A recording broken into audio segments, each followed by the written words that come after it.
All right, let's hop into it. So today we are going to be talking about expanding what's possible with Substance 3D. So this is going to be looking at the workflow between Gravity Sketch and then into the Substance 3D ecosystem. So basic idea is this. You've designed this awesome shoe inside of Gravity Sketch. You've got the form down, you've got everything looking just right.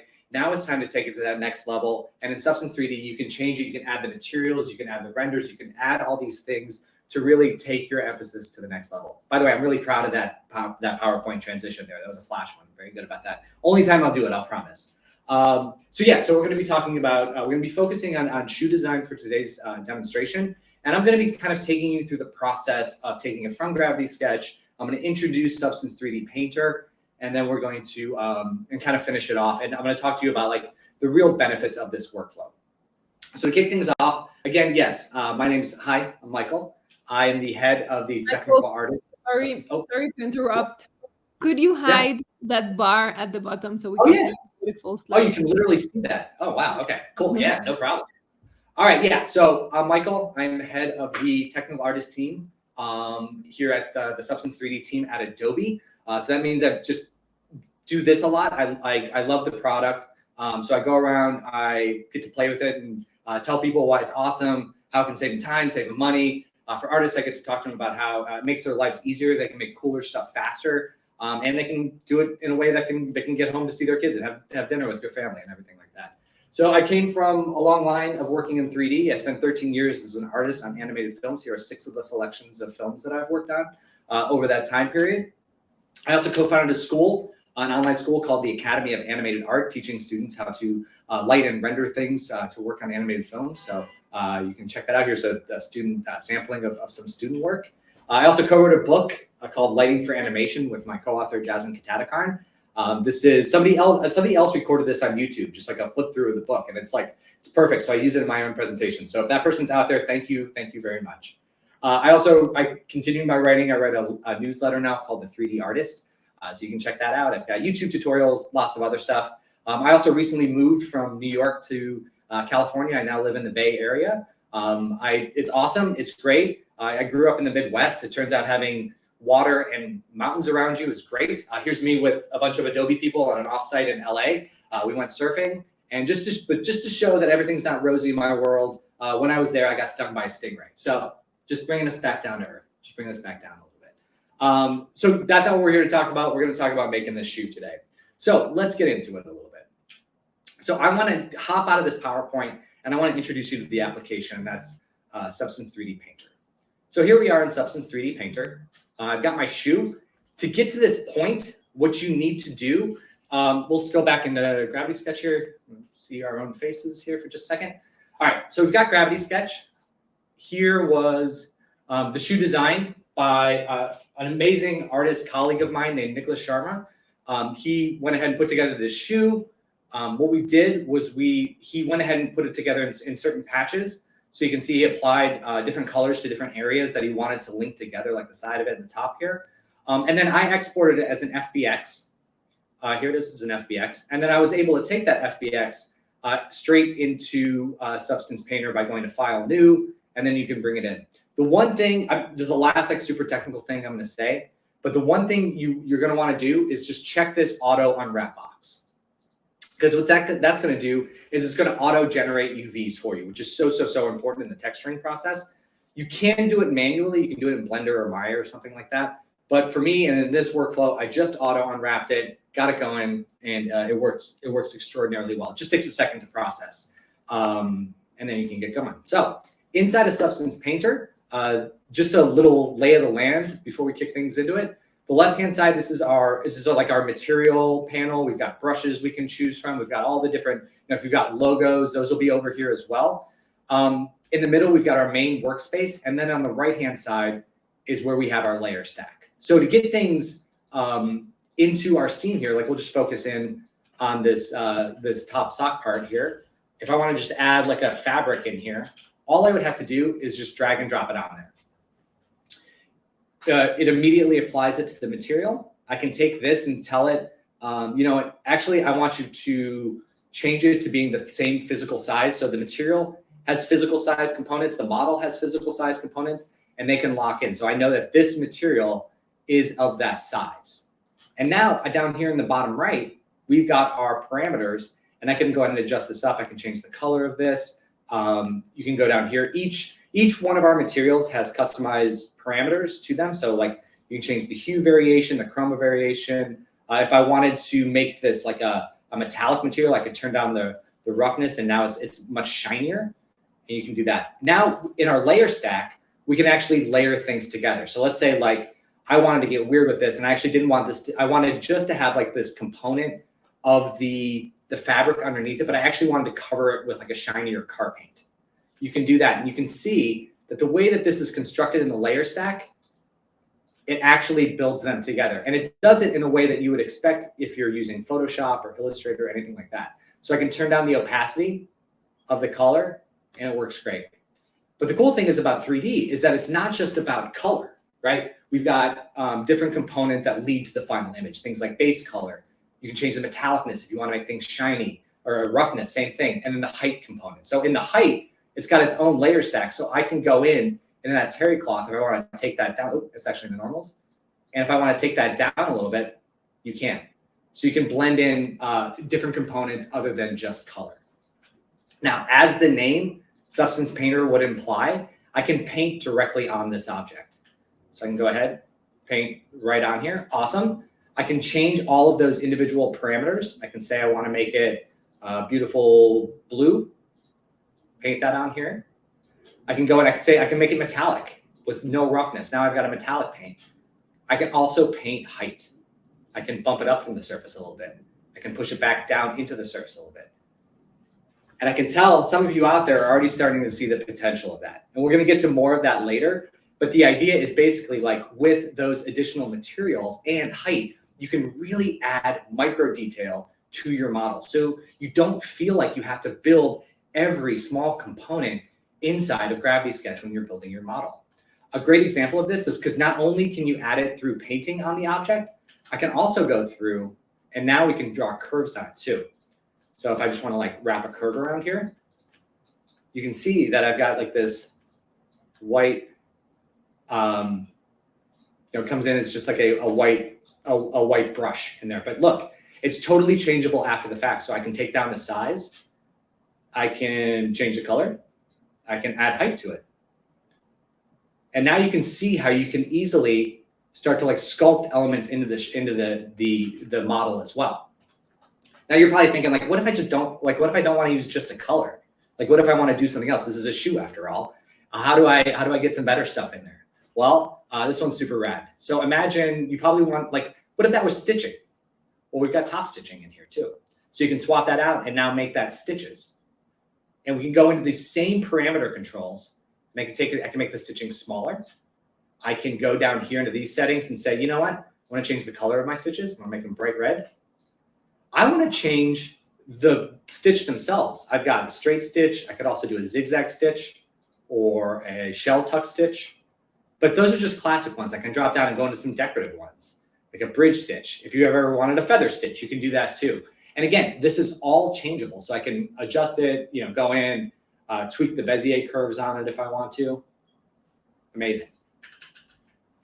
But, oh, there's also something down here. You're like, oh, puckering. Yeah, I can add that. Again, micro detail to it. You can add that in. But what if you don't want stitching? What if you just want to add some like wrinkles and puckering to things?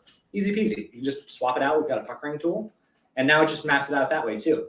And again, customized parameter controls for each one of these. Fold density, fold smoothness, all that good stuff.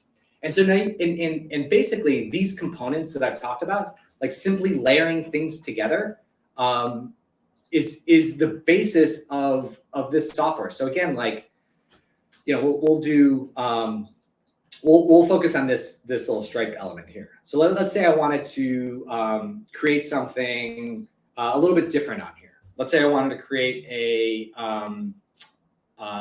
carbon fiber. So I want to just go to my carbon fiber, go ahead and drag and drop that on here. Awesome, it's on there. I'm gonna go ahead and scale it down a little bit. And you're like, man, I only want to add it, it's a little too scaled. I only want to add it to like a certain area, right? Like I just kind of want it to be up here and kind of fading down. you can mask it just like you would in, like I said, like in Photoshop or Illustrator or something. And now I can go in and I can just paint directly in the areas that I want.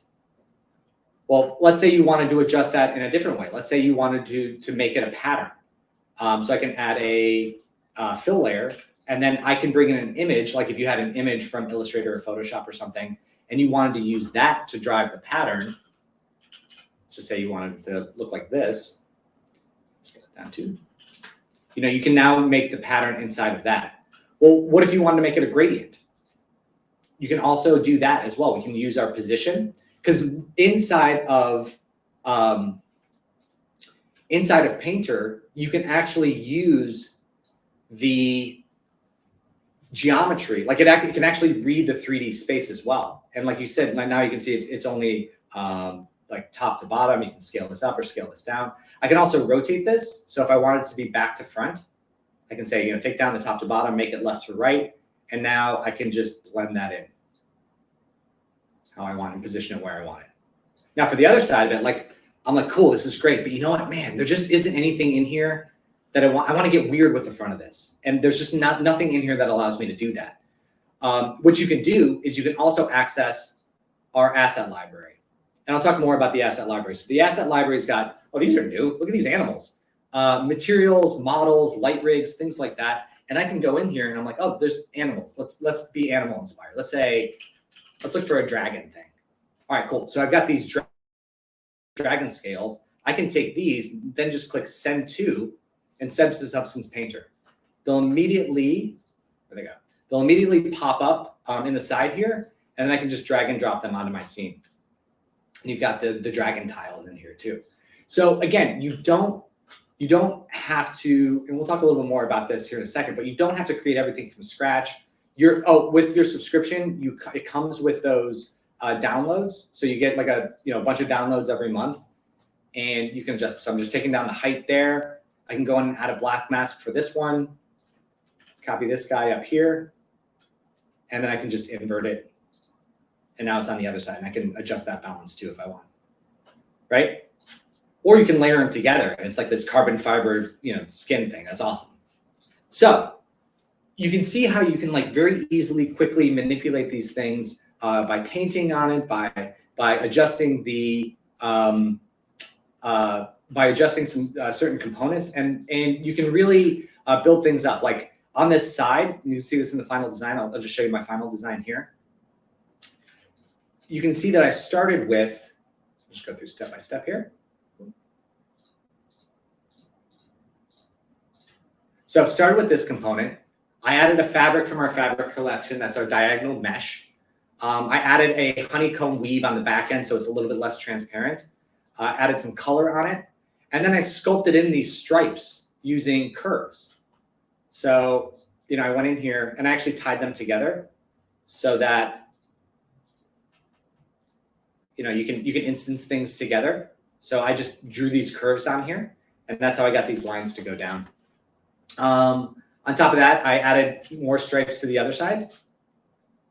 And then I added a little bit of my embroidery. I'll talk about embroidery here in a second. And for this back one, this back tab, it's kind of the same way. So again, here's the final product. I started with the just the fabric pattern, because I like to add that micro detail first, and then I will add in my color, and then I'll add in stitches. So again, these stitches are just curves on here as well that I can adjust, and finish it off with that was a little bit of that cord stripe on the shoelace there. All right, cool. So let's hop back into the PowerPoint here, and I want to talk about some of what we just saw and how, because I can be here I can be on stage just showing you all the different features, and we can talk about features until I'm blue in the face. And believe me, I do this in my own time. It just happens to be that my recording is on right now. But I want you to walk away with this session, because we only got half hour, 45 minutes, and I want you to have 3 big takeaways from what this Gravity Sketch to Substance 3D workflow can provide for you. Number 1, you can leverage our Substance 3D asset library to bring in materials. You don't have to build everything from scratch yourself. All of these, I'll talk about that in a second. You can add micro detail to your model. Again, adding height, adding small details, stitches, puckering, things like that. And with this workflow, you can rapidly iterate on your designs, and it's like nonstop changeable. So for the asset library, again, 3D models, materials, light rigs, all of this stuff is built by us. We have a team of artists based in France, and they are dedicated to building out these assets for all of you. And so you can use them in your final designs, on your websites, in your explorations, whatever you want. The biggest part of our library is our digital materials. All of these materials comes with customized parameters for those individual things. So like this coffee latte art, you can swap that out. It can be a bear. You can add a topping to it. You can change the topping color. We've got settings for like the amount of bubbles and bubble density and all that stuff. So if you wanted to use latte art in your shoe design. But again, also it's there for fabric design too. So in this web player, you can see all the different parameters that you have available to you. So you can change out colors, you can change out different pattern types, you can swap things around. So all of our materials are parametric that way. And what this leads to is designs that are unique, designs that are that again like allow you to quickly think outside the box. So this one was done by a colleague of mine named Chino.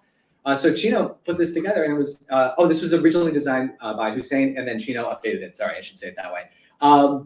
And he used things like a duct from, like ductwork, essentially, from to get the front end.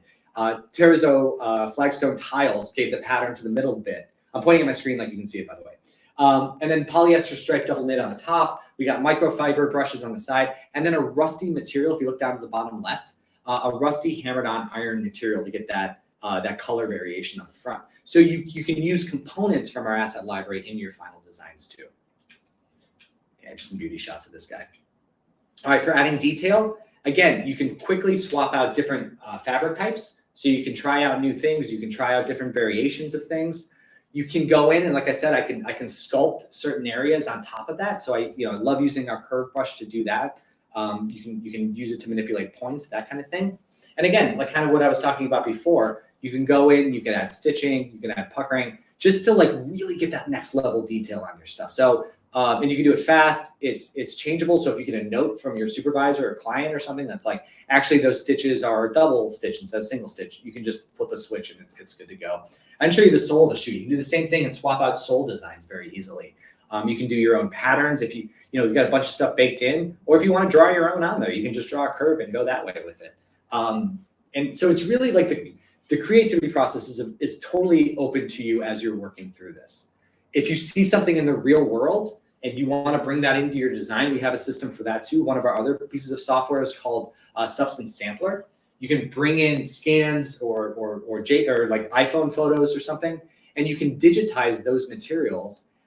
Here's me just like, you got to make it more tileable. We've got tools to make it tileable. We've got tools to make it so you can add a sheen to it. You can add stitching to it. In this case, I'm just going to add color. And when I'm ready, again, quickly send it over into Painter. It shows up and you just drag and drop it onto your material. Again, even though it's in multiple software, it's not breaking your flow at all, which is, as a creative, it's so important. If anybody else has a donut logo that they would like to make an embroidered patch of, you can do that inside of Substance Sampler too. So this is just either a PNG or an SVG file straight out of Illustrator, and you can bring those directly in here and then easily, quickly make embroidery out of those that are realistic. You can control the width, the thickness, the angle of it. And one thing I didn't show in this is that you can actually make a live connection to Adobe Illustrator too, because we're all Adobe here. You can actually have your Illustrator file open, make adjustments to that Illustrator file, and it shows up automatically here inside of Sampler. You can rapidly iterate on your designs. Full transparency, I put together this whole presentation from scratch for this purpose. I got this shoe design. I was awful at designing it at first. I had ideas, I put them down, I was like, oh, this is just brutal. Like, hated all of these.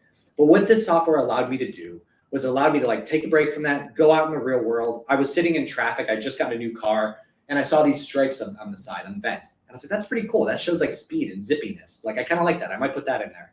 I took my son to the San Francisco Academy of Art. They have an albino alligator named Claude, which I didn't even know that was a thing. But there were these pink elements on this, on this real thing that was like really kind of standing. So I liked like the pops of pink color. I got a plant right over here with these amazing little patterns on it. So I allowed myself to get inspired by that. And I built all of those into the shoe design. Again, the loop on the back is just that pink pop. We've got the pattern on the toe there, and the zippy stripes on the side. I stole from my car design. I also shared this with my colleagues and friends, and I immediately got some feedback on it, like, dude, look at the side of your shoe. You need more detail in there. This is left as Casimir Perez sent me this picture as he was sitting in a cafe, I think, like, dude, look at shoes more. They kind of look like this. It's right. And then that was me. I was out to lunch with my wife, and I saw something. I was like, "Ooh, I like the pattern on their shoes," and she yelled at me. So I won't do that again. I promise.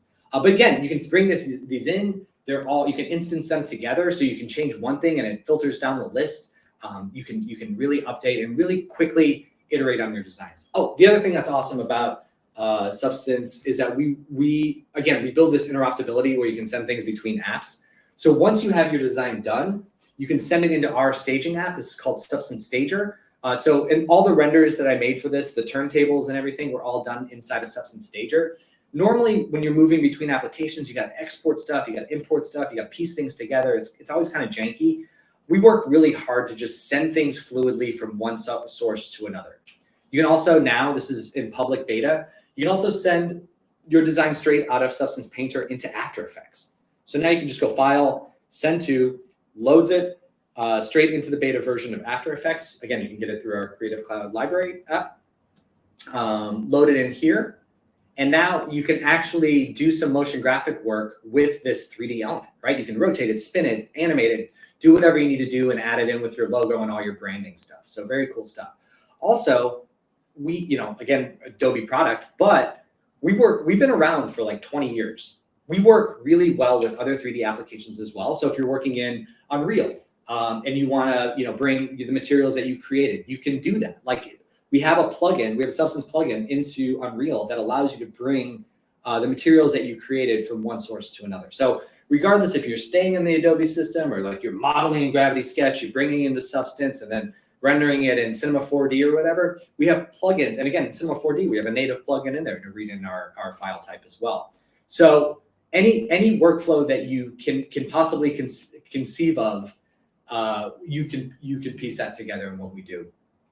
Now, again, the three big takeaways from today's presentation, and we'll go ahead and open this up to questions here in just a minute, is again, leveraging our asset library. Don't feel like you have to design on an island all by yourself. Like we can provide a lift for you to, again, quickly iterate, get your ideas out there. You don't need to build everything about your model inside of Gravity Sketch. Gravity Sketch is so good about building form and like quickly building that out. But if you have to design a bunch of little tiny detail stuff that might change later, modeling isn't always the best answer for that. Allow yourself to do that in Substance, and then you can be a bad artist for a little while because you can rapidly iterate on designs, and you can keep updating and keep working fast so you can get to the good ones. Also, watch out for Stingray, another big one. I didn't like being stung by a stingray. It wasn't great. If you can take that away from today's presentation too, that would be great. All right, cool. All right, I will stop sharing my screen and we can open some things up to questions here.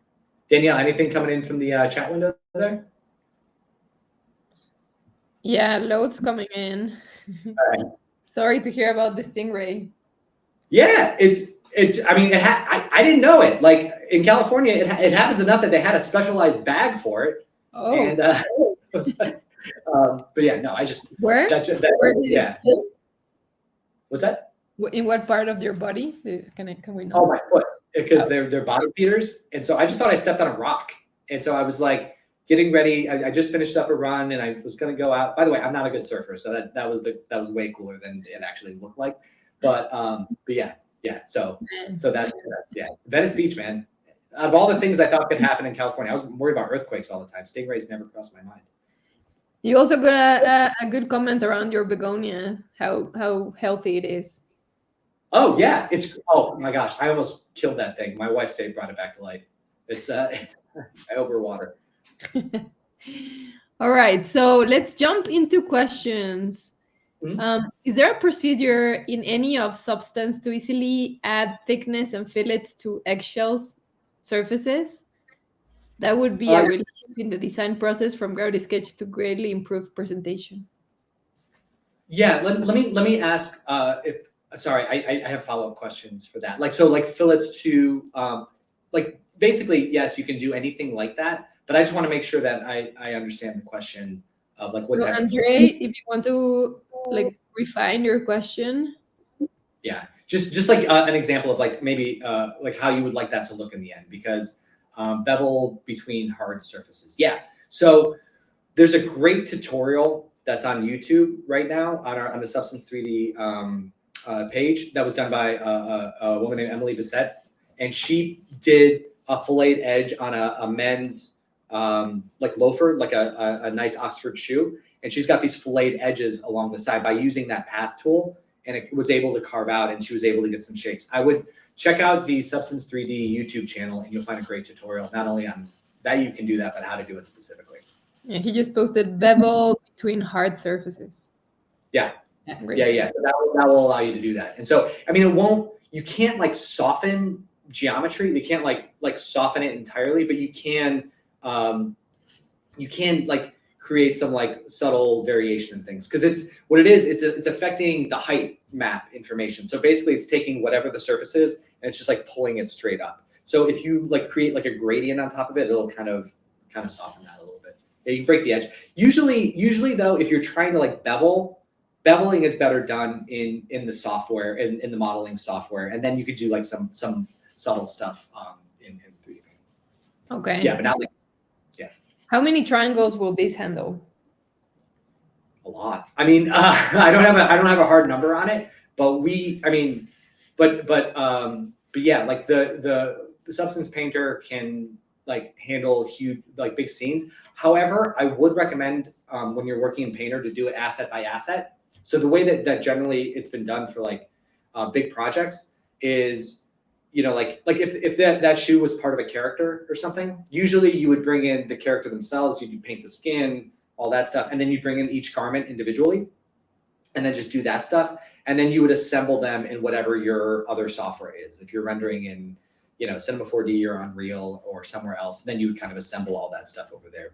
But Substance Painter is really about like, imagine taking a prop into your workshop and just working on that one prop one at a time. And then, yeah.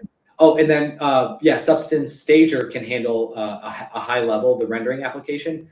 It can handle a good amount of triangles. And it can also import CAD models straight into Stager. The one thing that you have to watch out for is if you have a CAD model with like a million little components within it, like groups of things. We've seen this with like auto designers, where it'll be like every screw and every bolt inside the engine will be like nested. And so if you have lots of objects, it can slow it down. So that's just one heads up there. Yeah. Okay, from Justin, can you create masking layers to create eyelet holes for the laces to go through instead of modeling the hole into a surface? You can, but it's only going to reduce it to a point. It's not going to cut out a hole entirely out of it. Because again, it's just pulling down the mesh. But so if you wanted like an entire hole, I would recommend doing that in the model. Okay. Oh, I see a question about 3D printing. I meant to say that. Yes, you can 3D print. There's you can 3D print from Substance Painter. There are services and companies out there that we work with that will do that. If you want, hit me up on LinkedIn. You can Michael Tanzillo. You can find me there. Message me, and I'll send you some really great resources for companies that do 3D printing straight out of Substance Painter. Could you show subdivision in 3D texture if possible, like apply geometry changing textures? Apply geometry changing textures? Yeah. I mean, like you can. I was kind of doing it with. Here, let me go ahead and share my screen again, if that's okay. Yeah, go for it. I started doing it without sharing my screen, which is like a classic me move. I get excited. So like, okay, so inside of here, so the geometry changing stuff. Let's go here. All right. So if you like the whole, like you were talking about, like creating holes in the geometry. If I wanted to do something like that, this will just show the limitations of it. Let me just draw this curve over here. I'll swap this out for just a hard brush, and then I'll take off this So basically you've got this hard brush here. Let me make sure I give it a color so I can actually see it. There we go. What you would do is you would bring down this size. I would bring down this, increase the spacing between them. And then instead of color, you can push that down in. But again, it's only going to give you, because it's not going to allow it to penetrate through the geometry as a whole. It's just going to push down on the surface. And this is a pretty small, flat piece of geometry. So you will, so you'll only be able to push down a little bit, but you can adjust that geometry that way. And then what this does is this will give you a height map that will allow you to create 0 to 1. It's a black and white map that you can see 1 is pushing out, 0, which is essentially 0.5, will push it back into the surface. And then, so you'll either push it back down into the surface, leave it at level, or push it up. And then in your rendering software, you can basically what you would do is you apply what's called displacement to it. And the displacement is actually adjusting the geometry from there. We can simulate the look of it inside of Painter, which is what we do, but your ultimate displacement of geometry happens in your 3D rendering application. Okay. Yeah, you could map it to opacity to make it look like a hole, correct? Yeah. Oh, yeah, that's a good one too. So like that, the mesh stuff. Okay, I'm getting back in. Sorry if I'm going over time. Yeah, over it. All right. So you can also, like what I was doing on the side of this here, don't turn that off. Yeah, you can also map it. Oh yeah, this one you can also map it to the opacity, and I can just take the opacity off. Actually, would it work here? Oh, it might not work there, but you can do it with some materials. So like, I've got these metals that have like holes punched out of them. So you can see that, yeah, you can actually punch that out. I think for the diagonal mesh, you can see that the opacity works on that one too. So that's how I was able to create that opacity on there too. So you can punch it out, but just know that it's a little bit of an optical illusion that it is that the geo is still there. You're not actually sculpting it out. So if you basically if you took another piece of geo into it, it might look a little funny. Yeah. All right. Thanks for the extra demo. Very cool. Some nice messages. Any other questions, guys? Now that you have Mike here. Nope. You guys, yeah, you can have me after this too. Like I said, reach out LinkedIn. I'm all over it. I've got YouTube channel, all the socials and things. I just end up yammering on about this day and night, and you can just hit me up at any time. It's all good. And so, I've always been kind of really amazed by how easy it all is in Substance. It's just like I remember back in the day when I started kind of doing rendering and so on in my life, it was such a pain. It was so difficult. So it was just nightmare. Yeah. My reason for being at Adobe, like I said, I worked in production for a long time, and I still love that, is that being a 3D artist completely changed my life. I was just bartending and totally lost and didn't know what I was doing in the world. But I found this craft, and it meant so much to me. But I also knew how hard it was, mostly difficult. It's so hard, right? It's so hard to get into 3D software normally. And Gravity Sketch does a great job of making it approachable. Adobe does it and when I was interviewing, they talked about this idea of democratizing 3D and making it accessible to everybody. And I was like, I love that idea. I want as many people, because I know that there's other people, other bartenders out there who don't know what they're doing in the world and could use a little bit of help. And just by lowering that bar of entry and making the software easier to understand, easier to work with, we can really, really do some cool stuff.